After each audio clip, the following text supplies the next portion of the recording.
Good morning class 10th। आज हम लोग आपकी क्लास का चैप्टर नंबर 3 लेने वाले हैं, जो कि है pair of linear equation in two variable. ठीक है ना बेटा। हम लोगों ने इसके पहले 2 लेक्चर कर लिया है अपने इस चैप्टर पे।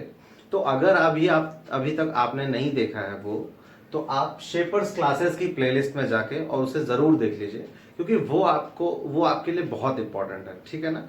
वो इस चैप्टर का बेसिक है, तो जब तक आप बेसिक को नहीं जानोगे तब तक आप आगे नहीं बढ़ पाओगे। ठीक है ना। तो इसलिए अगर आपने अभी तक नहीं देखा है तो प्लीज आप शेपर्स क्लासेस पे जाके उन 2 लेक्चर्स को जरूर देख लीजिएगा। क्लास 10th प्लेलिस्ट में जाके class 10th pair of linear equation in two variable आप सर्च करोगे, वहां पे आपको मिलेगा। आइए आज हम लोग यहाँ पे क्या सीखने वाले हैं। किन्हीं भी 2 लीनियर इक्वेशंस को अगर सॉल्व करना है, मींस अगर सॉल्यूशन फाइंड करना है, किन्हीं भी 2 लीनियर इक्वेशन का सॉल्यूशन फाइंड करना है, मतलब कि x, y की कोई ऐसी वैल्यू फाइंड करनी है जो वैल्यू दोनों इक्वेशन को सेटिस्फाई कर जाए। ठीक है ना। तो कैसे फाइंड करेंगे, थियोरेटिकली हम लोग कैसे कर सकते हैं। ठीक है ना। आइए हम लोग शुरुआत करते हैं। यहां पे कुछ मेथड्स के नाम लिखे हुए हैं मैंने, जिन मेथड्स का यूज करके हम किन्हीं भी पेयर ऑफ लीनियर इक्वेशन का सॉल्यूशन फाइंड कर पाते हैं, यानी कि x, y की ऐसी वैल्यू फाइंड कर पाते हैं जो दोनों को सेटिस्फाई करेगा। ठीक है ना। आइए, सबसे पहला मेथड है सब्स्टिट्यूशन मेथड। सबसे पहला मेथड कौन सा है? Substitution method. Second one is elimination method. Third one is cross multiplication method. And fourth one, which is not a main type but a type, some special types in some special way। ठीक है ना। यानी कि कुछ special type के questions मिलेंगे आपको, जिनको कुछ स्पेशल तरीके से हमें सॉल्व करना पड़ेगा। ठीक है ना। उसके बाद हम ये मेथड उसमें अप्लाई कर पाएंगे। पहले उसे कुछ स्पेशल फॉर्म में ले आना पड़ेगा और तब हम ये मेथड अप्लाई करके उसमें काम कर पाएंगे, सॉल्यूशन फाइंड कर पाएंगे। तो मेनली आपके जो मेन मेथड्स है ना, वो ये तीनों है बेटा। जो मेन मेथड्स है वो ये तीनों हैं, और ये चौथा एक स्पेशल टाइप के क्वेश्चंस के लिए होता है। तो आज हम लोग इस वीडियो में सिर्फ और सिर्फ सब्स्टिट्यूशन मेथड के बारे में पढ़ेंगे, बहुत इत्मीनान से, बहुत धीरे धीरे, बहुत ही मजा लेते हुए पढ़ते हैं इसको। आइए चलिए, एक बात ध्यान दीजिएगा कि आप कभी भी ये मत सोचो कि वीडियो छोटी हो मैं उसे चला लूं, या फिर जिस वीडियो में बहुत सारा टॉपिक मिल जाए मैं वो वीडियो चला लूं। ध्यान रखिए, वीडियो कितनी भी बड़ी हो, बस होना ये चाहिए कि आपको समझ आना चाहिए बेटा।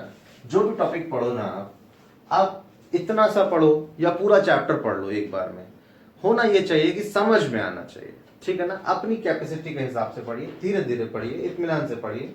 लॉकडाउन है, टाइम बहुत सारा है, पढ़ते रहिए, लेकिन ऐसा पढ़िए कि जो आपके दिमाग में फीड हो जाए बेटा। ठीक है ना। ज्यादा पढ़ लिया लेकिन नहीं हो रहा कुछ, कोई फायदा नहीं।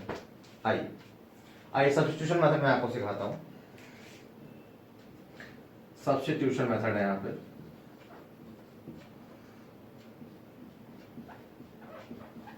थोड़ा सा मैं और रब कर देता हूं ताकि हम लोग को और जगह मिल जाए काम करने के लिए।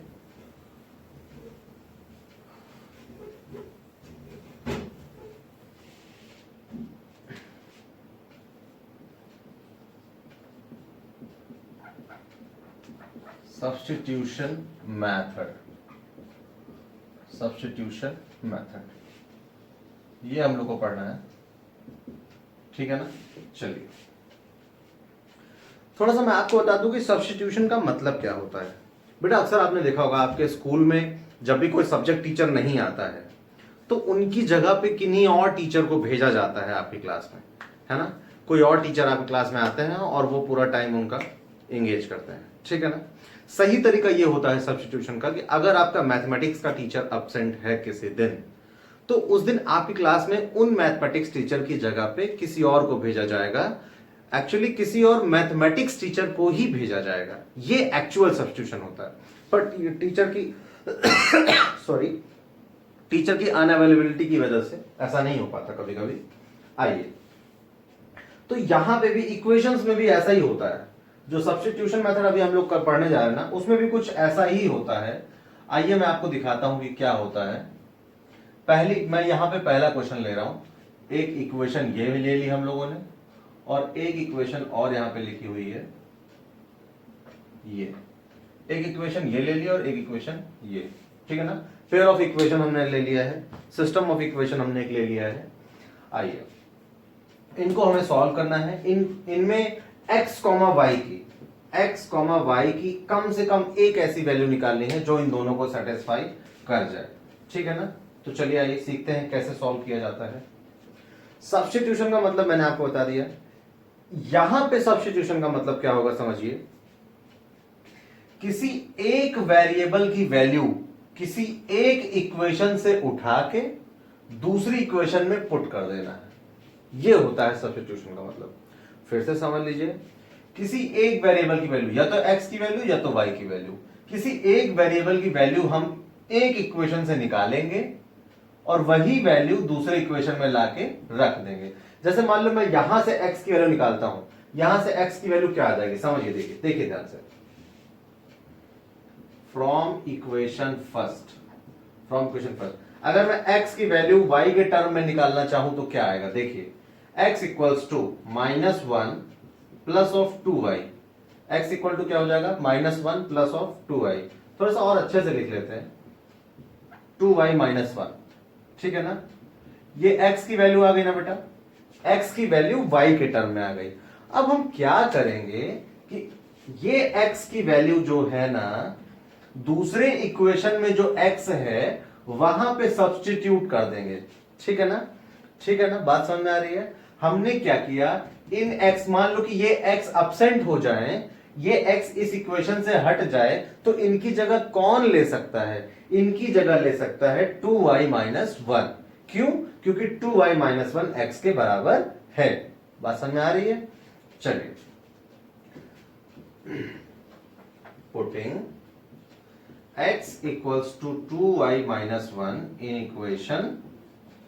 equation second, we have, देखिए हमें क्या मिलेगा, जब x की जगह पे इन x को हटा के इनकी जगह पे जो इनका सब्स्टिट्यूट है ना उसे हम लोग यहां पे रख देते हैं, तो देखिए क्या हो जाएगा, 2 इंटू 2 तो रहेगा ना भाई, फिर x की जगह पे क्या रखना है 2y -1 और फिर minus of 3y equals to 12। अब आप देखोगे कि पूरी की पूरी इक्वेशन हमारी सिंगल वेरिएबल में हो गई है। और सिंगल वेरिएबल सॉल्व करने तो आपने बहुत अच्छे से सीखा है, 2 2 जा 4y, फिर 2 इंटू -1 हो जाएगा -2 माइनस 3y इक्वल्स टू 12। यहां से क्या आ जाएगा बेटा, 4y माइनस 3y कितना हो जाएगा y, और ये 2 उधर चला जाएगा तो हो जाएगा कितना 14। क्या हो जाएगा 14, यानी कि y की वैल्यू क्या आ गई है बेटा 14 आ गई है, y की वैल्यू क्या आ गई है 14 आ गई है। बात समझ आ रही है।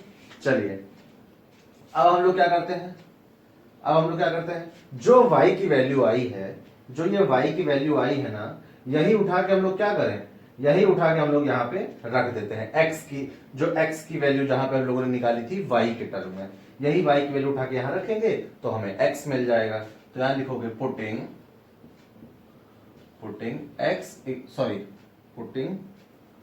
y equals to 14 in equation third we get, क्या मिलेगा भैया, देखिए x equals to 2 into y की जगह पे क्या रखना है 14 माइनस 1, यानी कि 28 माइनस 1 और ये हो जाएगा 27। x इक्वल टू क्या हो जाएगा बेटा 27, x इक्वल टू आपका आ गया 27। बात समझ आ रही है। अब समझिए ध्यान से, अब जब आप रखोगे ना यहां पे, आप इसको मैं थोड़ा सा देखिए, आपका सॉल्यूशन क्या आ गया है, हेंस 27, 14 is the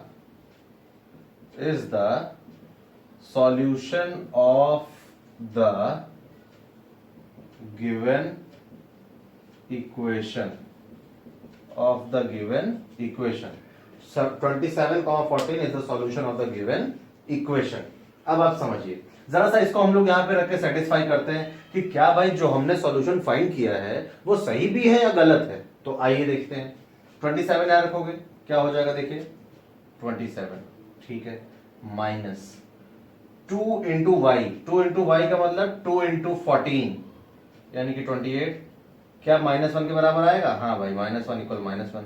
तो ठीक है, ये सॉल्यूशन हमारा पहली इक्वेशन को तो सेटिस्फाई कर रहा है।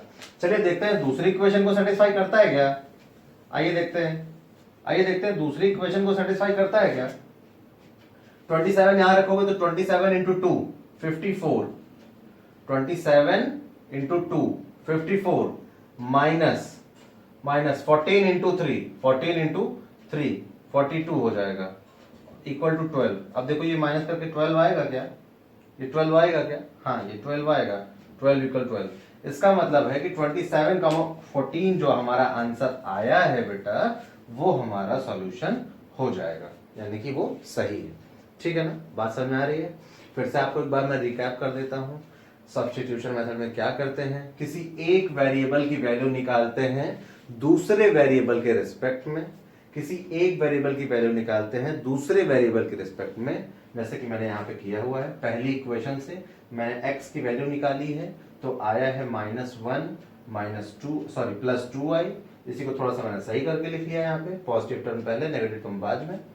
तो किसी एक इक्वेशन से एक वेरिएबल की वैल्यू दूसरे वेरिएबल के रिस्पेक्ट में निकाली और वही उसी वेरिएबल की वैल्यू दूसरे इक्वेशन में पुट कर दी।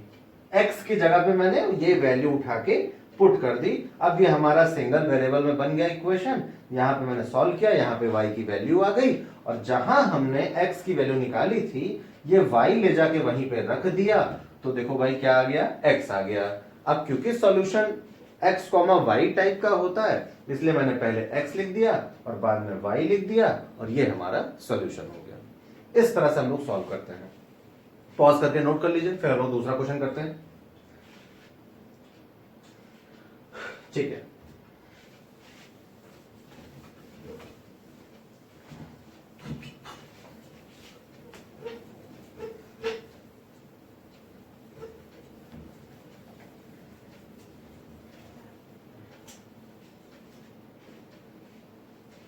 इसके बाद हम लोग क्वेश्चन लेंगे कौन सा, सेकेंड वाला लेते हैं।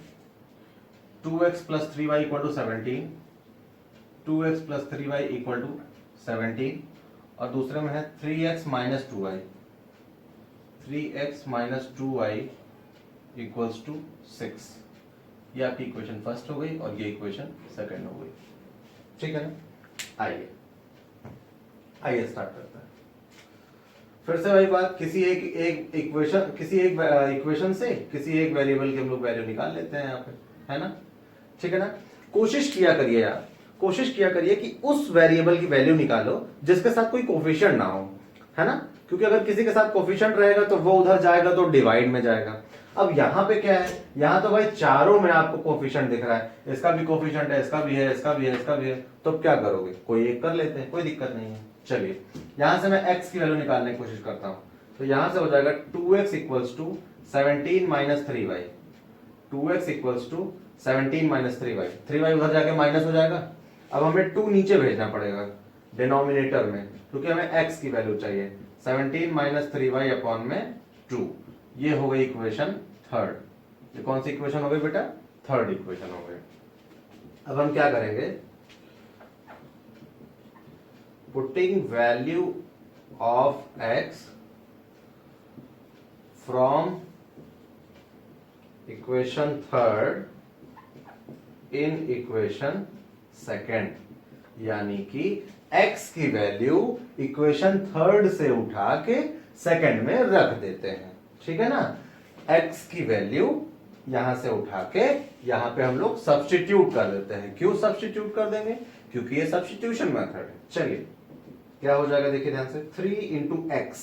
अब सोचो x की जगह पे आप क्या रखोगे, 17 - 3y/में 2, ठीक है ना, और फिर -2y और इक्वल टू क्या है, 6। चलिए यहां पे आप 3 से मल्टीप्लाई करा दो तो 17 3 जा 51 -3 3 जा 9y। बेटा देखना ध्यान से, और जो नीचे का 2 है ना, नीचे का 2 वो मैं इसके साथ एलसीएम ले रहा हूं, तो इसके अपॉन में 1 है तो ये क्या हो जाएगा, 2 2 जा 4 हो जाएगा, यानी कि -4y और अपॉन में 2 इक्वल टू कितना हो जाएगा, 6। यहां तक कोई डाउट किसी को नहीं होना चाहिए। हम लोग थोड़ा सा आगे सॉल्व करते हैं। अब क्या हो जाएगा देखो ध्यान से, ये हो जाएगा ये 2 उधर चला जाएगा, ये 2 उधर जाके 6 2 12 हो जाएगा। तो यहाँ पे क्या हो जाएगा देखो 51, और ये माइनस माइनस क्या हो जाएगा, माइनस माइनस हो जाएगा -13y, -13y equals to 12, equals to 12। 51 -13y equals to 12। कोई डाउट किसी को?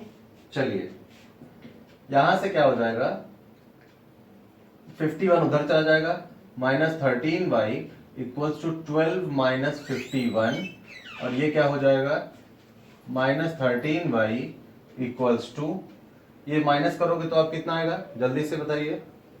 चलिए 51 का ये हो जाएगा -39, ठीक है ना। यहां से y इक्वल्स टू क्या हो जाएगा -39 अपॉन में -13, और बेटा माइनस से माइनस, और 13 3 जा 39, तो y इक्वल्स टू क्या आ जाएगा आपका, y इक्वल्स टू 3 आ जाएगा। ये हो जाएगा आपका नंबर 4, ठीक है ना।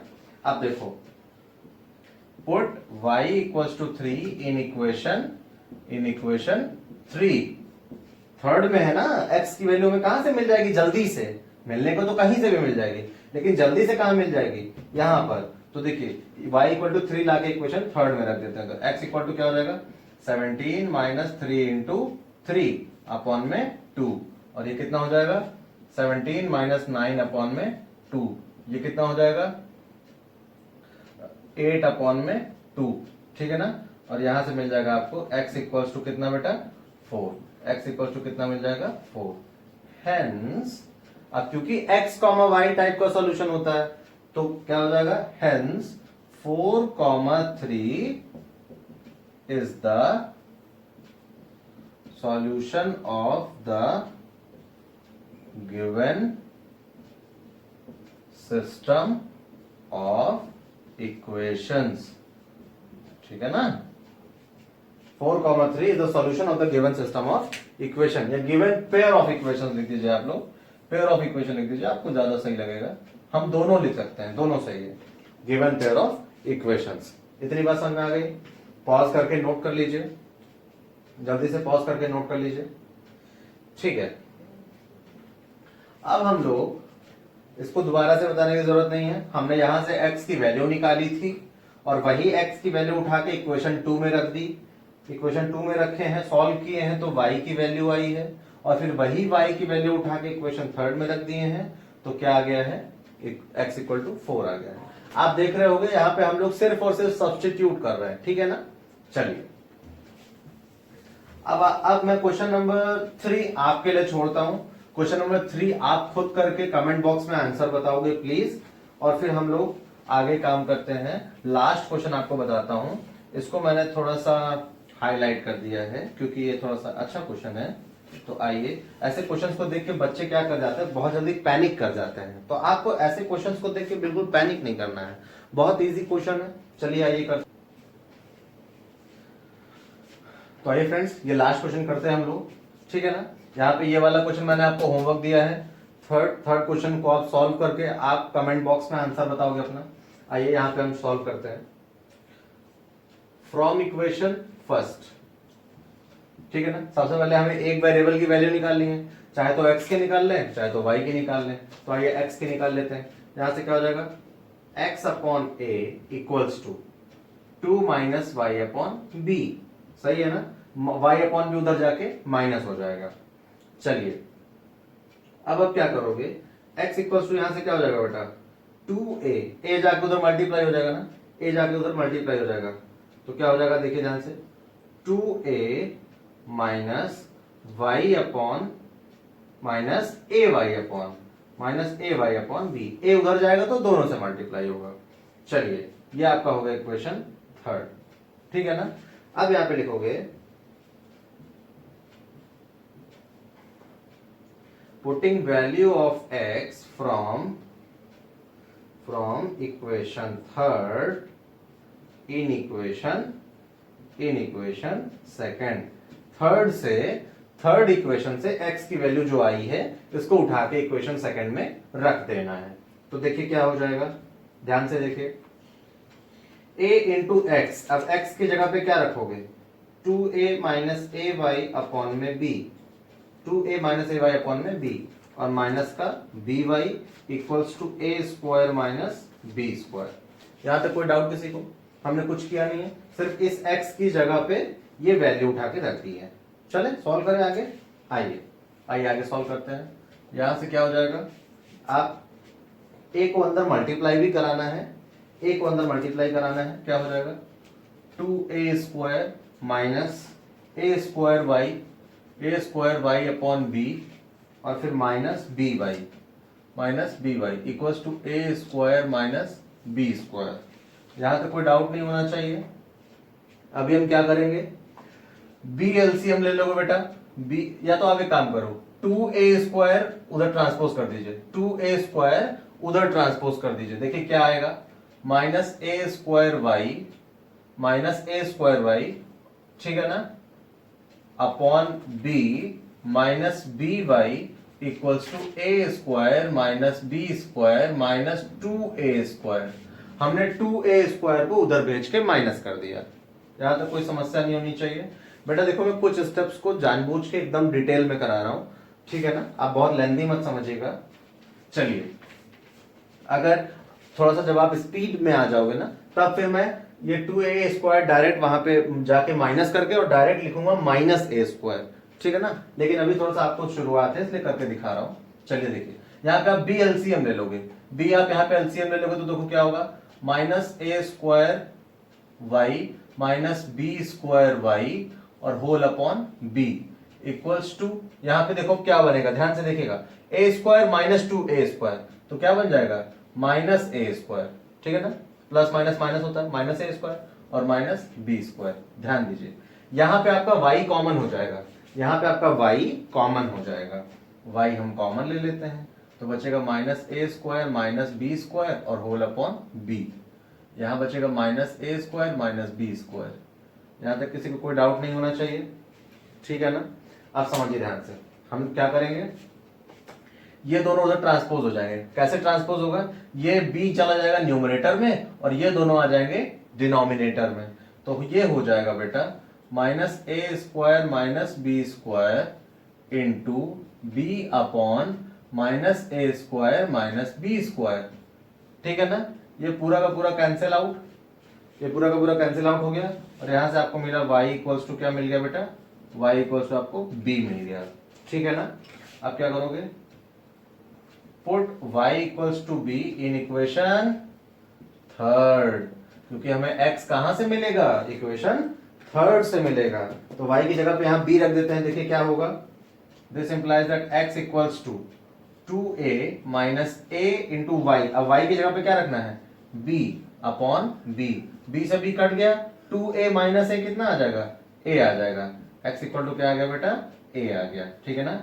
हेंस अब आपका सॉल्यूशन कैसे देना है, x कॉमा वाई ना, यानी कि x कॉमा वाई, तो a comma b is the solution of given pair of equations, ठीक है ना बेटा। ये आपका सॉल्यूशन हो गया। फिर से ध्यान से देख लीजिए, हमने क्या किया, यहां से x की वैल्यू निकाली, जो वैल्यू आई x की y के टर्म में, उसको उठा के इक्वेशन 2 में रख दिया और यहाँ पे हमने सॉल्व किया। पहले a से मल्टीप्लाई कराया, यहाँ पे मल्टीप्लाई कराने के बाद फिर हमने यहाँ पे क्या किया, 2a स्क्वायर को उधर ट्रांसपोज कर दिया, फिर ये टर्म आ गया हमारे पास, यहाँ पे हमने b एलसीएम लिया तो ये b स्क्वायर हो गया, और फिर इसके बाद हमने क्या किया, यहाँ पे y कॉमन ले लिया, यहाँ पे y कॉमन ले लिया, बचा माइनस ए square minus B square upon b. फिर क्या हुआ, ये दोनों उधर ट्रांसपोज हो गए, उधर गए तो ये जाएगा न्यूमरेटर में, ये जाएगा डिनोमिनेटर में, फिर ये दोनों कैंसिल आउट हो गया, y की वैल्यू b आ गई। अब y की वैल्यू b आ गई तो उसको उठा के इक्वेशन थर्ड में रख दिया, इक्वेशन थर्ड में यहाँ पे b रखा तो b से b देखो कट गया, 2a माइनस a आ गया। अब क्योंकि x कॉमा वाई टाइप का सॉल्यूशन होता है, इसलिए हम a कॉमा b को सॉल्यूशन कह रहे हैं, ठीक है ना। तो इन पेयर ऑफ इक्वेशन का जो सॉल्यूशन आएगा वो क्या आएगा, a कॉमा b, ठीक है ना बेटा। तो इसी तरह से यहाँ पे तो मैं बहुत सारे क्वेश्चंस को नहीं ले पाया हूं, और भी बहुत अच्छे अच्छे क्वेश्चंस हैं, आप यहाँ से अच्छे से देख लीजिए, फिर आप खुद से जाके रिफ्रेशर्स से अपने आप क्वेश्चंस उठाइए, वहां से सॉल्व करिए। जो भी डाउट बनता है आपका, आप उसको कमेंट बॉक्स में लिख सकते हो, मैं उस पर फिर से वीडियो बनाऊंगा आपको, और जब तक आपको क्लियर नहीं कर लूंगा तब तक मुझे चैन नहीं आएगा, आप ये बात मान के चलो, ठीक है ना। चलिए आप इसको नोट कर लीजिए, फिर हम लोग नेक्स्ट लेक्चर में मिलते हैं। थैंक यू बेटा।